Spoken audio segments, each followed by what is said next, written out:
Especiales HJCK.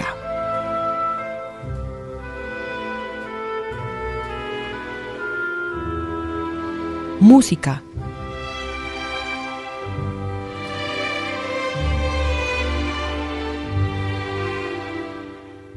Bienvenido, Emanuel, a la HJCK. Gracias. Está con nosotros Emanuel Briceño, hijo del maestro Arnulfo Briceño, para retomar una conversación que tuvimos hace aproximadamente un mes con el lanzamiento de Cantallano, un homenaje a Arnulfo Briceño. Entonces quisiera iniciar esta conversación, Emanuel, hablando de qué ha pasado en este mes con todo el lanzamiento y lo que ha generado este álbum. Bueno, gracias por esta linda invitación, por la oportunidad de hablar contigo una segunda vez. Mira, ha sido un mes muy lindo en el que la memoria de la gente en torno al recuerdo de mi papá ha sido muy favorable, muy linda. Personas allegadas de diferentes lugares del mundo que alguna vez lo conocieron, como que empezaron a salir y a brotar de muchos rincones, asombrados, felices, gratamente sorprendidos por todo lo que se hizo, además porque era un homenaje que estaba en deuda, estaba en mora, es decir, habían pasado 35 años y como familia no habíamos como que lanzado algo oficial en torno a la memoria de Arnulfo Briceño. Entonces, creo que llegó en el momento adecuado, creo que este era el momento perfecto para hacerlo y no importa que hayan pasado 35 años, aunque suene mucho, aunque sea casi una vida, ha sido como una maduración del concepto, una maduración de la idea general y las personas lo han recibido muy bien, las personas incluso que no conocieron de la música de mi papá han escuchado el disco y han quedado gratamente sorprendidos porque pueden sentir como el espíritu de la música, que es mucho más que sacar un disco comercial, sino la idea es tener un documento. Es como reunir joyas musicales, intérpretes que son joyas en un pequeño cofre del tesoro y que sea algo atemporal, que sea algo que, a diferencia de lo que sucede en la música hoy en día, en la industria, que son cosas tan rápidas, consumo tan rápido de la música, la competencia entre artistas, disqueras es descarnada. Ese es un disco para sentarse, disfrutarlo, imaginarlo o verlo, ver las descripciones con los ojos abiertos, cerrados, como se quiera, pero definitivamente es una joya que trasciende el tiempo. Y ahí hablamos de legados sobre todo, y yo lo siento como un álbum muy familiar, como escucharlo me parece que es muy familiar, y en mi caso me remite a acordarme de mi abuelito, mi abuelita, cuando yo le hablé del tema y le dije, mira, voy a hablar con Emanuel, hijo de Arnulfo Briceño, ella me dijo sí, como esta herencia que trasciende y que de pronto no está tan presente por lo mismo, porque andamos corriendo y dejamos como esas historias que todavía quedan por contar. Y quisiera retomar para que le contaras a nuestros oyentes un poco por ese proceso de creación del álbum, de convocatoria y de por qué están los artistas que están en esas 14 canciones. Sí, bueno, el disco como tal ha sido un viaje, ¿no? No es que se haya creado todo en un mes o 2 meses, o sea, es un álbum cuya creación nos tomó años. Básicamente porque nos queríamos tomar el tiempo de escoger los artistas de una manera adecuada. Muchas veces tuvimos que esperar la confirmación de si sí o no participaban, porque el proceso era el siguiente: escogíamos la canción, luego imaginábamos o visualizábamos el intérprete y hablábamos con la persona y le preguntábamos si estará bien, le mostrábamos la canción en un estado demo muy sencilla. Y si el artista sentía como una identificación con la canción, como que de pronto si la sentían, entonces ahí empezábamos a trabajar en los arreglos. Y es que era algo muy particular, queríamos que cada canción tuviera una particularidad o una identidad o un carácter particular, único. Entonces el arreglo funciona en torno a la canción, pero también al intérprete, de manera que tenga como la identidad o la personalidad del intérprete, pero también que tenga la esencia de la canción. O sea, es como cada canción es como una pieza única. Entonces, las primeras convocatorias fueron Esteban, Luis, Walter Silva, Juanes, Cholo Valderrama, María Isabel Saavedra. Creo que fueron los primeros en como abrir esa llave del homenaje, del tributo.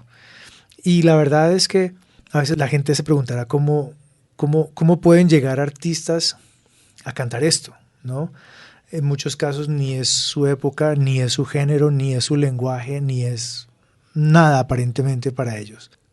Pero también llegué a la conclusión de que como cada artista es una joya, cada persona, cada intérprete que está dando su voz para darle vida a las canciones, en esa calidad de artista, de entender la importancia de los proyectos que hace, llegué a la conclusión que solamente una joya podría reconocer otra joya. Entonces, el artista de verdad con ese espíritu de amar a Colombia, de querer honrar el folclore, el arte colombiano, y asimismo entender la trascendencia de un proyecto como este y también la memoria de mi padre, eso hacía un poquito más fáciles como las cosas, ¿no? Eso como que lo simplificaba, pero el reto era entender las joyas que íbamos a llamar, ¿no? Entonces, para cada canción, de acuerdo a su personalidad, teníamos, o sea, un intérprete, ¿no? Cuando las canciones eran recias, llaneras, como de arreglos típicos, entonces íbamos a llamar a personas que eran representantes, influyentes, tendencia del género. Y para las otras canciones que iban a tener otro tipo de arreglo, pues íbamos a buscar otras personas porque íbamos a navegar en otras aguas, en otras posibilidades interpretativas, en otras posibilidades de arreglo, en transformación de las canciones, y por eso fue que ahí llegamos a Juanes, a Alex Campos, a Fonseca, María Isabel Saavedra, entre otros. Entonces, me parece que fue una gran fortuna y hemos tenido de verdad muchísima suerte en entender cuáles eran las personas, pero también en que las personas sintieran como esa conexión profunda, primero con el país, segundo con el folclore y tercero la trascendencia del proyecto que estábamos haciendo. Es un disco único y la verdad que como familia nos sentimos muy complacidos, muy orgullosos y muy honrados de contar con esas joyas. ¿Y cómo fue el proceso para llegar a esos arreglos? ¿Cómo decidieron cómo iban a variar de pronto esos ritmos, esos géneros en canciones como la que interpreta Juanes y la que interpreta Alex Campos, que como mencionas son totalmente distintas, como que se separan un poco del folclore? Pues mira, con Juanes la canción que le interpreta, que se llama Amo, es una canción muy conocida de mi padre, también muy interpretada en diferentes ritmos, especialmente pasillo. Esa canción fue grabada en los años 70, más o menos, o inicio de los 80 en México, y está en un disco que se llamaba en ese entonces El Blamer Solitario. Se consigue en plataformas con otro nombre.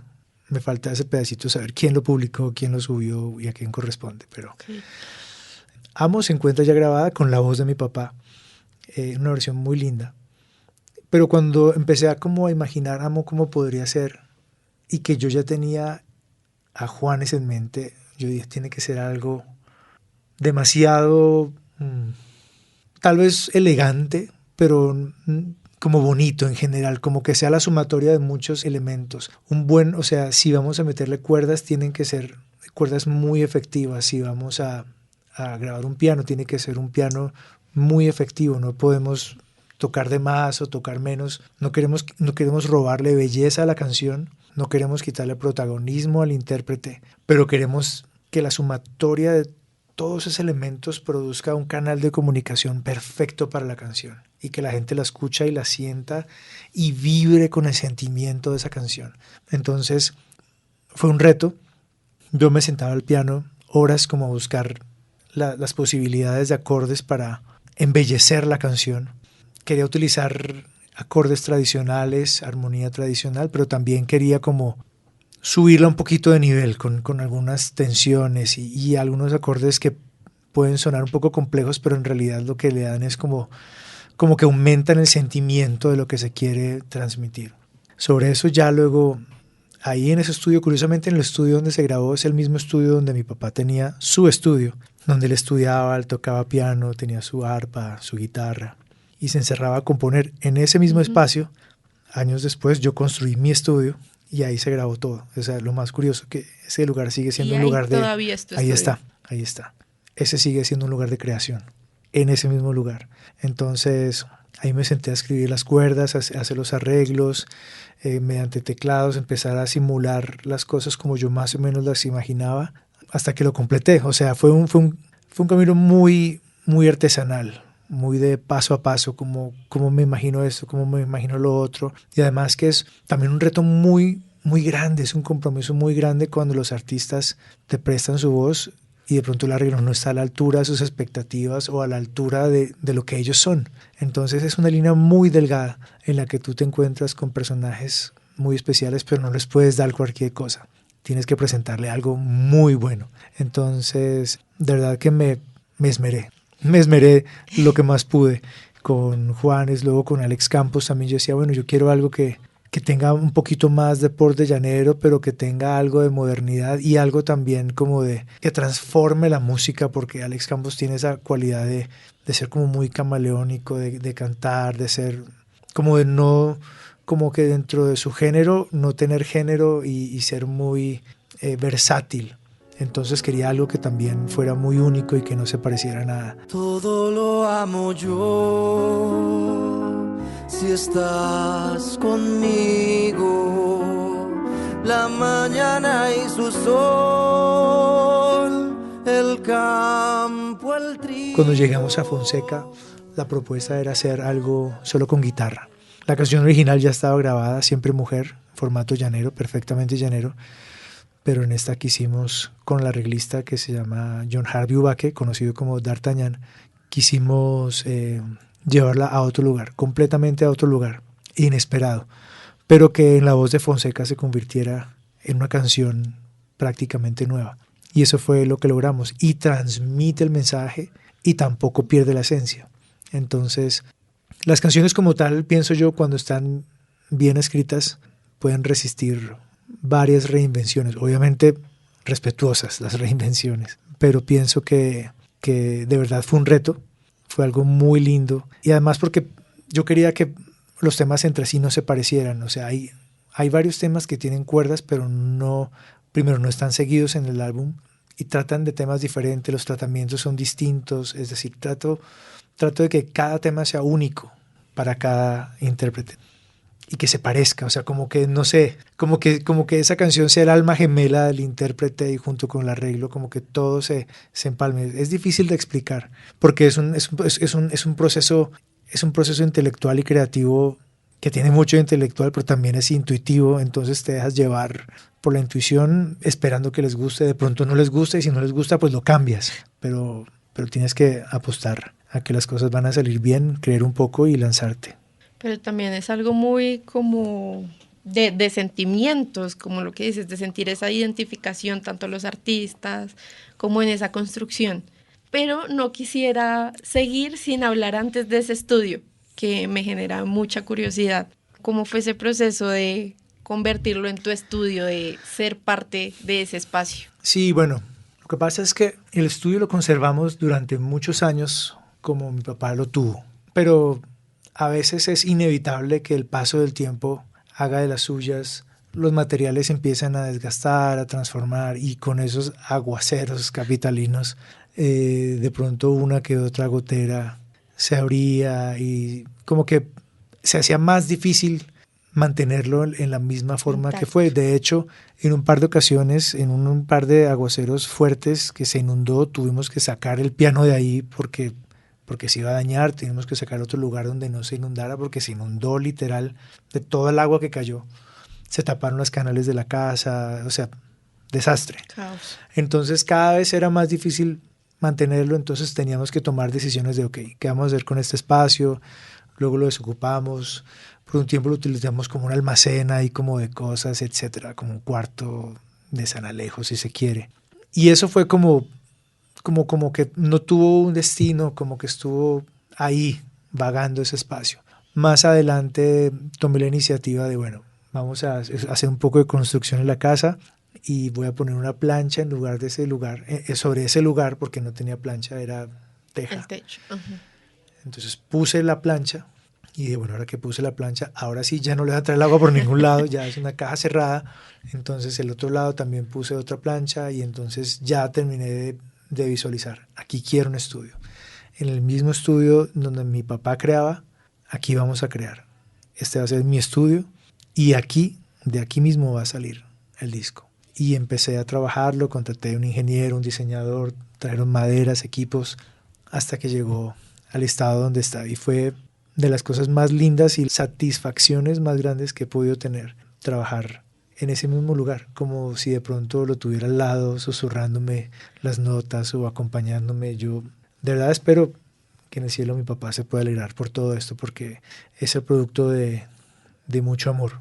Es un amor que no se apaga y que no se agota, y en mi caso personal y también el de mis hermanos ha sido una obsesión, ¿no?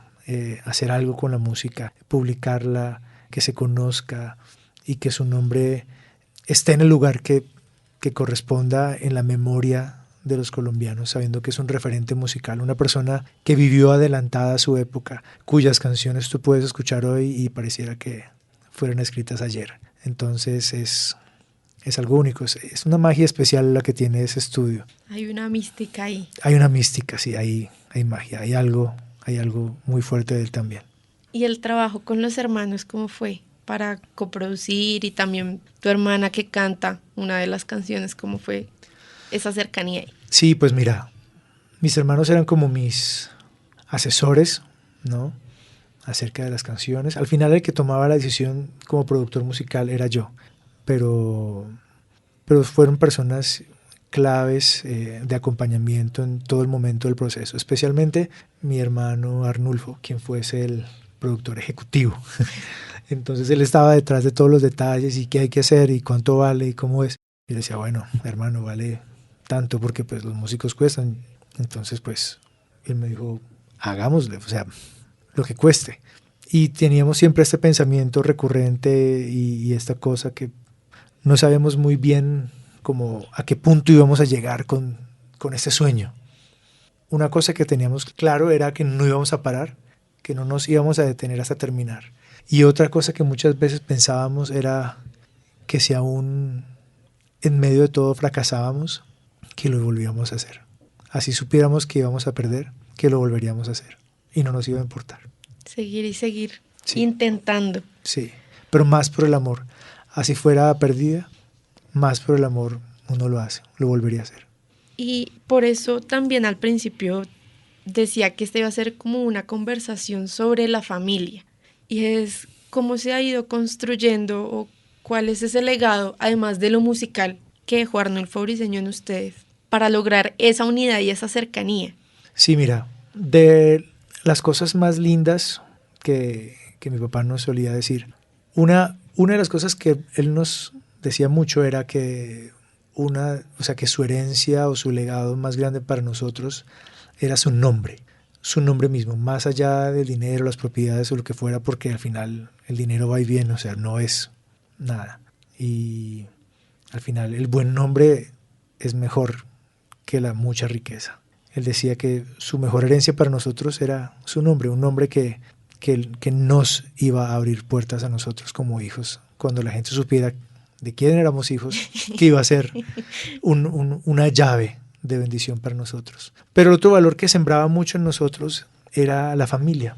Él decía, se puede tener todos los amigos que quiera, todos, pero los amigos van y vienen. Los únicos que de verdad se van a quedar al final con usted es la familia. No hay nada más. Usted lo van a dejar tirado, pero si usted se vuelve a la familia nunca lo va a dejar tirado.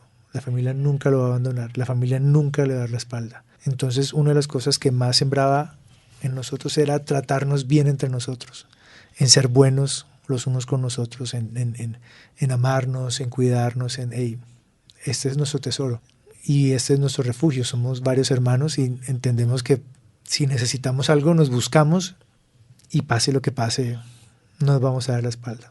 Es como esa ordenanza vigente, siempre vigente de mi papá, es no darnos la espalda bajo ningún motivo. Entonces, este trabajo es también, tiene un subtexto y es la unidad que siempre él anheló para nosotros, que él soñó para todos sus hijos y sus nietos, para toda su descendencia. Un amor que fuera como la clave de la unidad.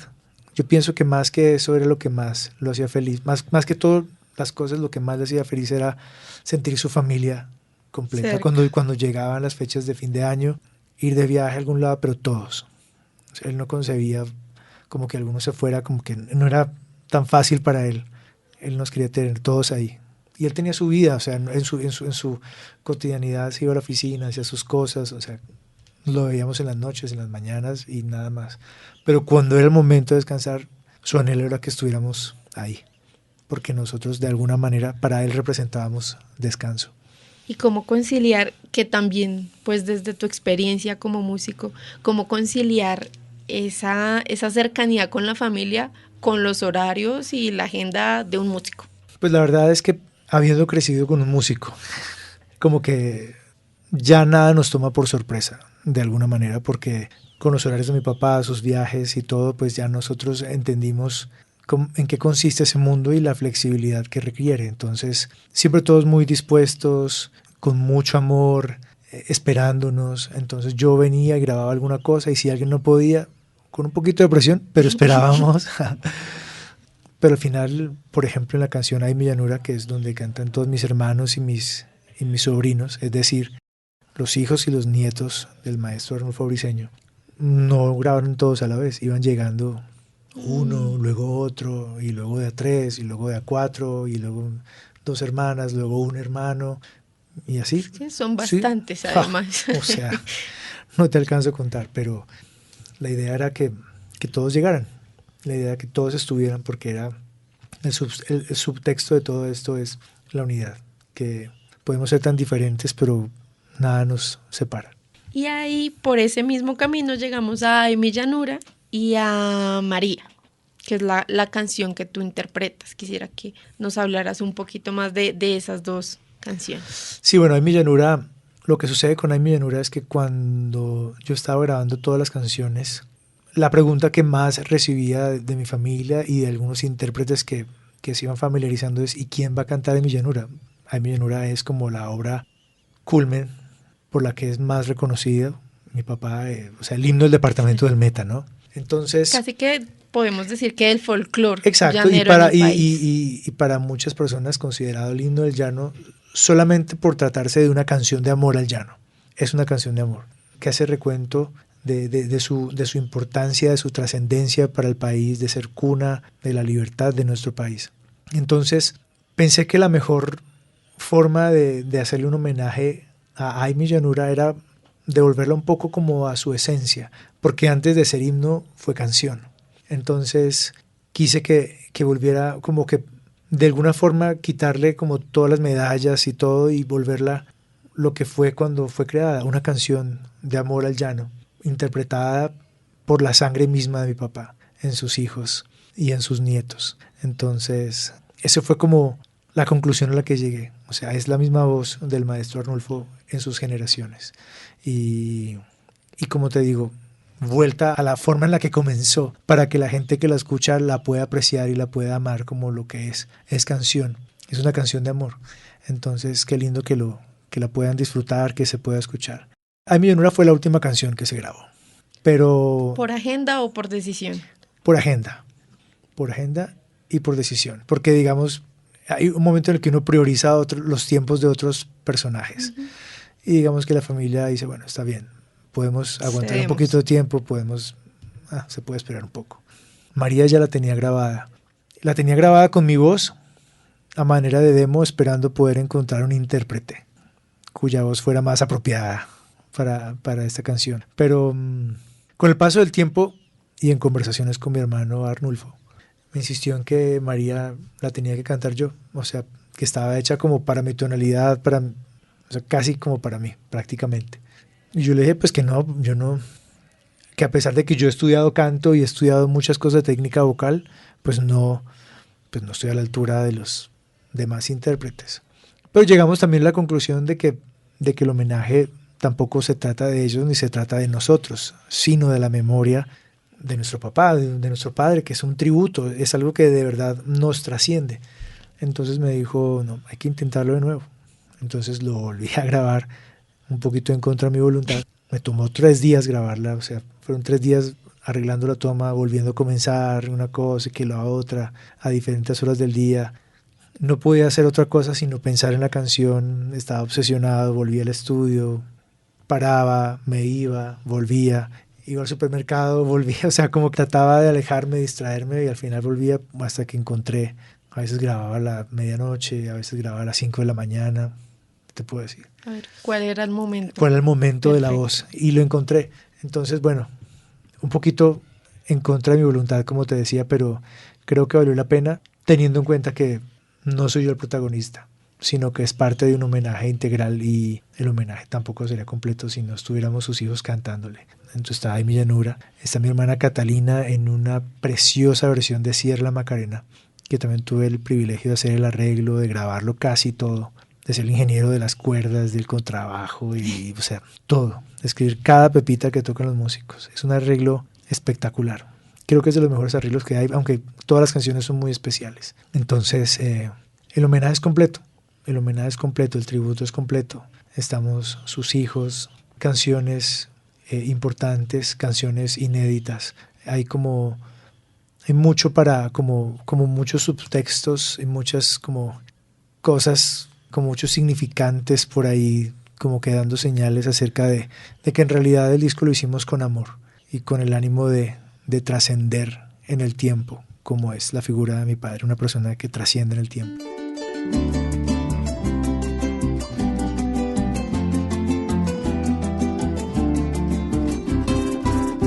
Ay, mi llanura, el rojo verde donde el azul del cielo se confunde.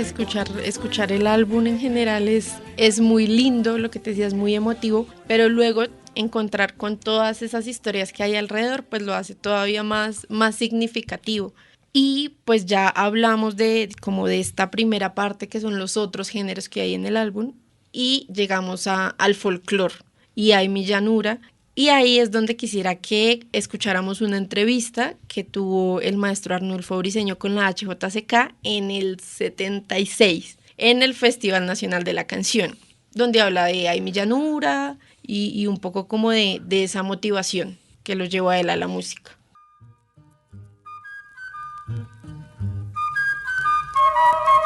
Cantantes colombianos. Arnulfo Briceño y el Festival Nacional de la Canción.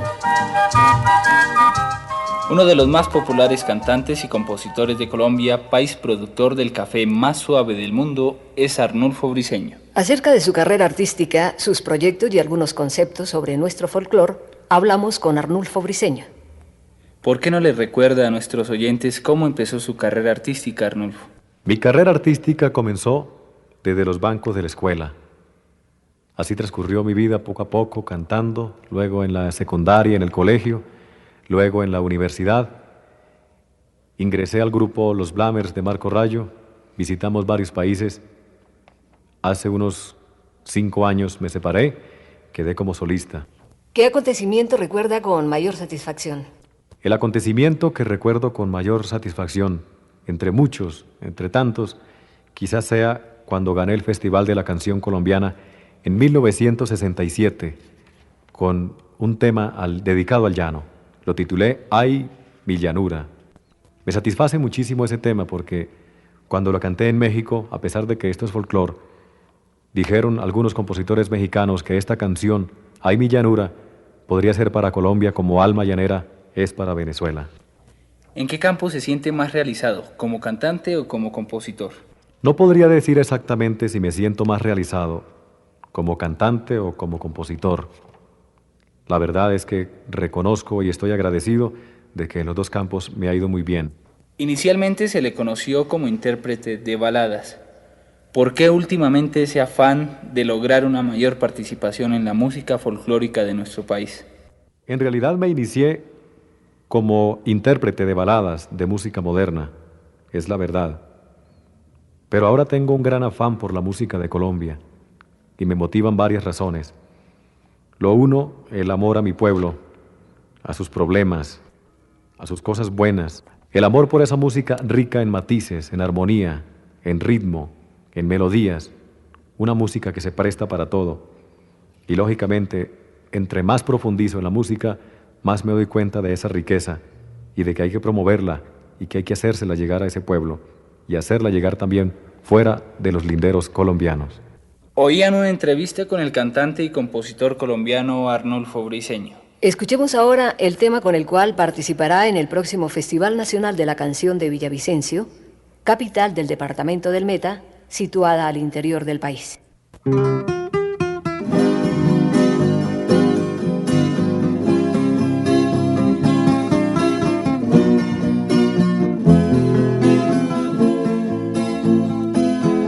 Por tu amor yo viví. Acabamos de escuchar una entrevista de hace 48 años. Qué espectáculo, qué belleza, no me lo puedo creer, qué lindo. Y hay un mensaje que lleva más de 48 años y que llega con este álbum en el que todavía está vivo ese mensaje. Y de eso se trata. Mira que yo no había escuchado de esto, pero para mí siempre fue evidente en sus canciones, en sus letras, ese amor tan profundo por Colombia, por su aire, por sus ritmos, por sus melodías, por sus armonías, como bien lo dice. Y de verdad que la música colombiana, siendo tan rica, merece ser escuchada dentro y fuera de los linderos del país. Este disco en particular, Canta Llano, tributo a Arnulfo Briceño, es enfocado inicialmente en la música llanera, que pienso yo fue de los aires colombianos que más reconocimiento y gloria le dio. Sin embargo, pues estamos planeando un segundo volumen con nuevas canciones, con diferentes ritmos, pero sin duda es una confirmación de todo lo que presentíamos, de todo lo que soñábamos y todo lo que hemos venido diciendo, que es algo que merece ser escuchado, y su amor por el país, por su gente y por su música siempre fue genuino, y fue algo que también fue como un impulso muy fuerte, algo que le quemaba por dentro, poder cantar la música de su propio país. Qué lindo, muchas gracias. ¿Y cuáles son esos recuerdos como a partir de esta entrevista, como que llegan, que regresan? Y también cómo has vivido ese proceso de Arnulfo Briceño, mi papá, y luego también de estudiarlo, de aprender de su obra. Viene a mi recuerdo un concierto que él dio en el Teatro Roberto Arias Pérez de Colsubsidio en el año 1986. Yo estaba entre el público y me dolió no haber cantado, porque yo cantaba en sus coros y dentro de mí decía, ¿por qué yo no estoy ahí cantando con mis hermanos? Yo debía estar ahí, pero pues, seguramente estaba muy pequeño y bueno, qué sé yo, nunca me dijeron nada.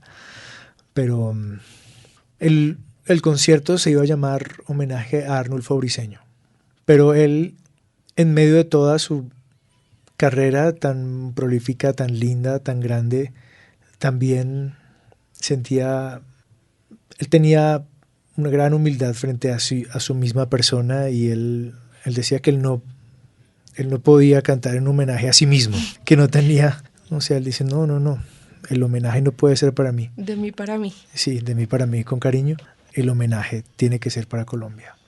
Entonces, él entendió que su motor creativo, que su gran amor, que su gran pasión musical fue Colombia. Si tú puedes escuchar algún día, si los oyentes pueden analizar las letras, qué amor tan profundo en la riqueza de las letras, en las descripciones, en las cualidades literarias con las que describe todo lo que está cantando. Nos damos cuenta que hay una pasión genuina por Colombia y por su gente, y que de verdad fue una fuerza creativa muy grande. Eso fue lo que sucedió. Entonces me hace recordar mucho ese momento. Me devuelve ahí. Estamos hablando de un Emanuel de ¿cuántos años? Estamos hablando de un Emanuel de 9 años. Sí, pero me dolió. nunca lo había dicho hasta hoy. Entonces, gracias por compartirlo. Es como esos tesoros que tú guardas para ti. También analizando pues su obra luego más adelante, porque yo cantaba la misa que él compuso con la visita del Papa Juan Pablo II. Entonces él, siendo también muy amante de la música clásica, otra de sus pasiones era hacer arreglos corales. Entonces era muy bueno en contrapunto y todo eso, toda la teoría musical que enseña en la universidad. No fue sino hasta cuando yo empecé a estudiar contrapunto en la universidad que pude ver sus obras, sus arreglos y todo con otros ojos. Estudiar su contrapunto, estudiar su armonía, estudiar cómo lo hacía todo, y me pareció una genialidad, me parecía algo muy lindo, muy especial, como poder meterme en su mundo, porque una cosa es cantarlo sin saber y otra cosa es cantarlo sabiéndolo Y entendiéndolo, entendiendo la mente que había detrás. Entonces fue algo muy especial para mí. Otra de sus pasiones fue, por ejemplo, la orquestación. Él quiso estudiar orquestación en su momento en la Universidad Nacional, pero creo que por su edad no lo aceptaron, y fue en esos días que él conoció al gran maestro Blas Emilio Tortúa, compositor clásico, contemporáneo, gran compositor colombiano.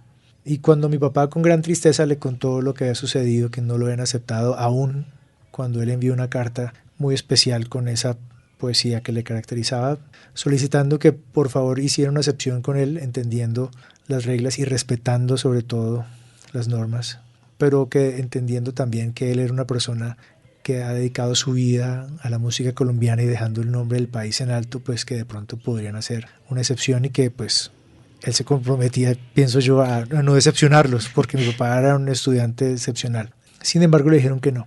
El maestro Blas Emilio Tortúa dijo, pues Arnulfo, yo le doy las clases, yo le enseño orquestación y no le cobro. La devoción de mi papá fue el maestro Blas Emilio Tortúa, a quien recogía en las mañanas 2 veces por semana, y tomaba sus clases de orquestación, no recibía llamadas de nadie. La orden para todos en la casa era que no podíamos hacer ruido, ni podíamos golpear la puerta buscándolo. O sea, él no estaba. Tiempo sagrado. Es tiempo sagrado. Había una institución llamada Inderena, que se llamaba Instituto de Recursos Nacionales, tal vez, ya extinta. Mi papá tuvo la oportunidad de componer el himno de Inderena, pero su primer trabajo, y único por cierto, de orquestación. Entonces logró hacer la orquestación, muy linda, genial, pero yo recuerdo que nos contaba que él, cuando empezó a escuchar a la Orquesta Filarmónica tocar una orquestación hecha por él, que se hizo en un rincón a llorar, se fue a un rincón a llorar, a escuchar la música, porque él no podía creer que lo que estaba tocando era algo que él había escrito, aún sabiendo que él, estando acostumbrado a escuchar tantos arreglos corales y tantas cosas que tiene en la cabeza, pero llegar a ese punto había sido un logro muy grande artístico en su vida. Pocos lo entenderían, pero era una pasión suya. Entonces, esas son de las cosas que yo atesoro, que yo recuerdo con mucho amor y con mucho cariño. Como él era tan apasionado de esos proyectos, y verlos materializados era como un niño. Era como si él recibiera el mejor regalo en su niñez, pero al final era el sueño de un niño grande, queriendo crecer, queriendo expresarse, queriendo madurar, queriendo, no sé, sentir la plenitud de lo que está haciendo, o sea, porque él se esforzaba mucho por ser mejor. Y explorar. De explorar, pero fue uno de los regalos mejores que él pudo recibir ya en sus últimos años de vida, poder estudiar orquestación de la mano de unos grandes compositores que tuvo el país y grandes orquestadores. No tuvo una barrera, más allá de un no de una universidad. Y eso es algo que hablábamos esta mañana con el maestro Walter Silva, y como el llanero, o sea, Arnulfo tenía, él decía, hablando así, Arnulfo Briceño tenía un alma sin fronteras, como el llano, que no conoce límites, y así tan grande fue como su vida, tal vez nunca conociendo la grandeza de su vida, de su trascendencia, de su trabajo, que no conoce fronteras, y tampoco conoce fronteras en el tiempo, que aún años después nos siguen alcanzando. Vigente. Sí. Y bueno, quisiera también hablar un poco de tu trabajo, que llevas 22 años Sí. trabajando con Juanes, y cómo todo este legado, toda esta herencia han hecho parte de tu vida para componer este álbum, pero también del trabajo, de la cotidianidad. Sí, bueno, yo empecé a trabajar con Juanes en el 2002, cuando estaba apenas graduándome de la universidad, de la Pontificia Universidad Javeriana, como ingeniero de sonido, compositor y productor. Fue una temporada muy linda de estudios, de mucho aprendizaje, pero no fue sino hasta empezar como una vida profesional, trabajando, girando, que tuve como la oportunidad de ver de cerca y de primera mano el mundo de la producción. Una cosa es lo que te enseñan y lo que te cuentan, y otra cosa es verlo y vivirlo de la mano de grandes productores: Gustavo Santaolalla, Steve Lillywhite, Sebastián Cris, Steven Lipson y muchos otros grandes maestros de la música. Aparte de conocer también a Juan Luis Guerra alguna vez, David Campbell, un arreglista y un orquestador magistral. Como que conociendo a esas personas y sabiendo el nivel en el que se mueven y la forma y la grandeza en la que hacen las cosas, fue que mi concepto de producción se fue transformando y fue creciendo poco a poco, ¿no? Con cada disco que Juanes iba grabando, yo tenía la oportunidad de tener las sesiones de grabación con todos los canales aparte, y yo me ponía a estudiar, porque era como un libro abierto. Revisaba cómo hacían las cosas, cómo lo grababan, cómo lo pensaban, y me di cuenta que todavía había mucho por aprender. O sea, que la academia es una cosa muy linda, muy necesaria y maravillosa, pero los conocimientos aplicados y la vida real es algo maravilloso. A veces no se parece nada a lo que te enseñan, pero definitivamente lo que te enseñan es un fundamento para poder entender todo lo demás. Entonces, ese trasegar y ese paso de los años fue lo que poco a poco me fue dando las herramientas, el criterio y la madurez para poder asumir este reto. Por eso, para mí, este disco es como el disco de mi vida. Lo vengo soñando hace 35 años, desde que mi papá murió. Muchos productores vinieron a ofrecernos hacer el homenaje, ¿no? Todas las mejores intenciones, pero como que nunca hubo como esa conexión de ahora sí hagámoslo o deleguémoslo aquí. Nunca se dio, porque definitivamente el homenaje tenía que salir de nosotros mismos. Teníamos que ser nosotros. Y bueno, afortunadamente, gracias a Dios por el crecimiento, la madurez, los años, la experiencia, fue que dije un día, voy a hacer el disco. Y mi otro hermano dijo, pues yo pongo la plata. Hagámoslo. Hagámoslo. Y nos tomó pues muchos años, pero nos topamos con gente maravillosa, como te digo, las personas que ya hemos hablado, pero también otros que no hemos mencionado: Esteban Luis, María Isabel Saavedra, Reinaldo Armas, Walter Silva, Aris Vigot, Cholo Valderrama, una cantante venezolana maravillosa que tristemente partió hace unos 5 años, llamada María Rivas. Fueron vitales para este disco, entendieron la trascendencia de esto que se estaba haciendo y plasmaron una interpretación magnífica. A mí me encanta escuchar María Rivas. La canción que ella canta se llama El Cazador. Entonces es muy lindo ver la versión original en contraste con la nueva versión. Y cuando yo tuve la oportunidad de hablar con María y le conté la historia de lo que yo estaba haciendo, de mi lucha, de mi tropiezo, de mi sueño, de tantas cosas, porque mi proyecto de grado en la universidad fue sobre la música de mi papá. O sea, esto no era algo nuevo para mí, ya lo venía soñando, sí. Y era una obsesión para mí. O sea, en algún momento tenía que salir, por algún lado iba a salir. María Rivas se enamoró del proyecto y me habló de sus tendencias, me habló de lo que le gustaba. Vine a mi casa, empecé a trabajar el arreglo y cuando se lo mostré a María no lo podía creer. Me dice, Emanuel, esto es el estilo de música que a mí más me gusta cantar.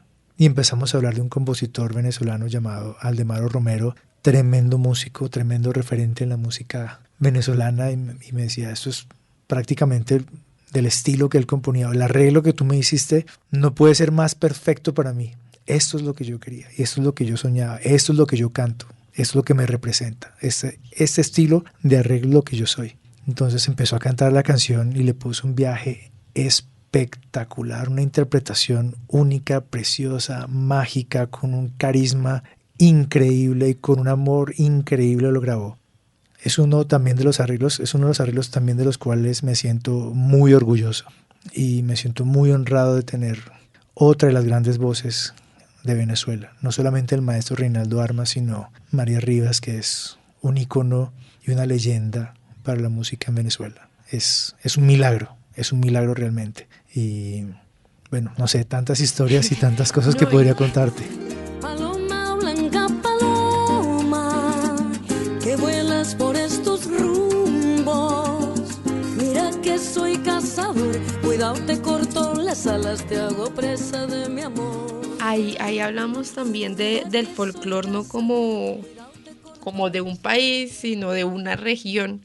Exacto, es que el folclore, el joropo, proviene de una región que es el llano, que es casi media Colombia, pues. Es un sector muy grande.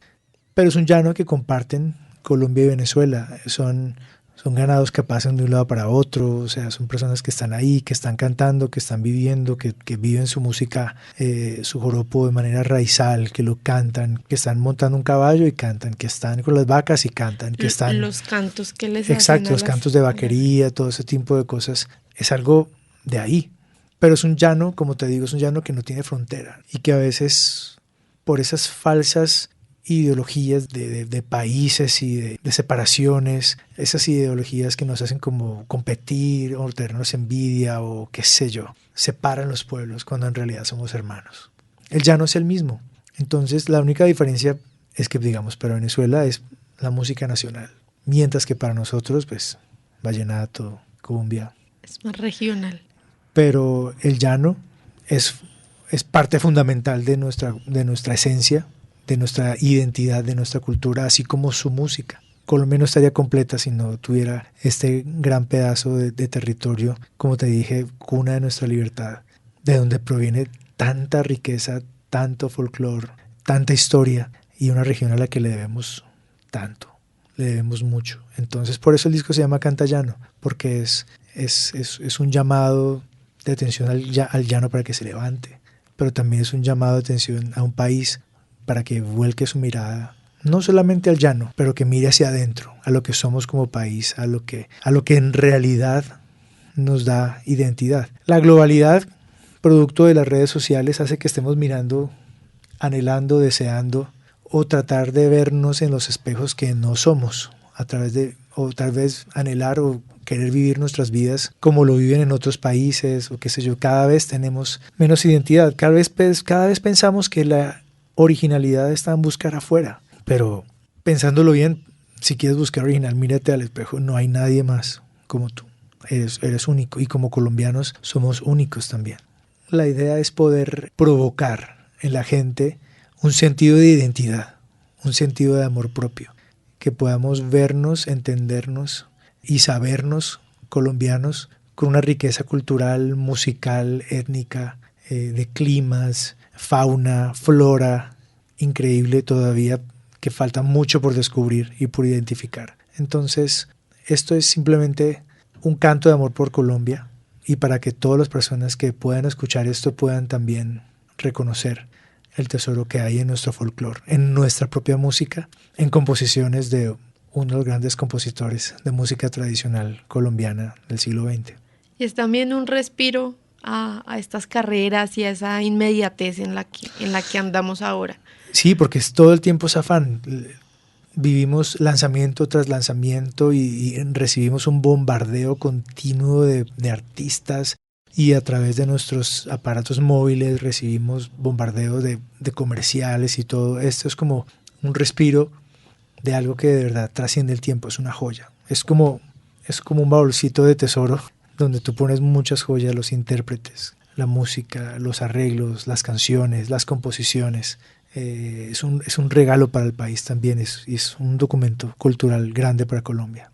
Emanuel, para ir cerrando, yo quisiera hacer como una comparación, un poco una cercanía entre esta inmediatez que estamos, en la que andamos ahorita, y álbumes como Canta Llano y como el de Vida Cotidiana, con el que el año pasado ganaron un Grammy, que son distintos por esa misma pausa, por esa misma exploración de géneros que se salen un poco de lo que es tendencia todo el tiempo. Como, ¿cuál es tu perspectiva de este momento de la industria en Colombia?